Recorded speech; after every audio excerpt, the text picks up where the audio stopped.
Moving on to other stories now, the National Assembly interpellation session continues with government ministers in the hot seat. Some issues for debate were the outcome of the recent Inter-Korean summit and the ratification of a joint summit declaration.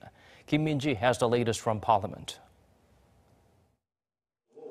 The main opposition Liberty Korea party said that not enough progress has been made on denuclearization, despite 3 rounds of talks between President Moon Jae-in and North Korean leader Kim Jong-un.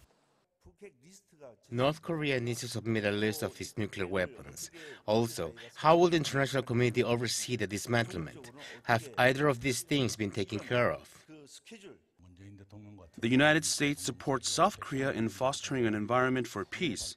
You must note that we are not the sole player, but we've been able to restart talks between North Korea and the U.S. The ruling Democratic Party of Korea, however, said that the South Korean government is doing a good job as a mediator and that now the U.S. needs to act boldly so that the North can take concrete steps, as promised in the Pyongyang Declaration. There needs to be action so that the North can feel secure as it denuclearizes. What the North has demanded is a guarantee of its regime security. This has to be given in line with denuclearization, but it can't be right now because of a lack of trust between Washington and Pyongyang. So they will need to discuss what corresponding actions the U.S. can take so the North can take concrete measures. On the ratification of the Panmunjom Declaration agreed on by the two Koreas in April, the conservatives said that progress on denuclearization must come first.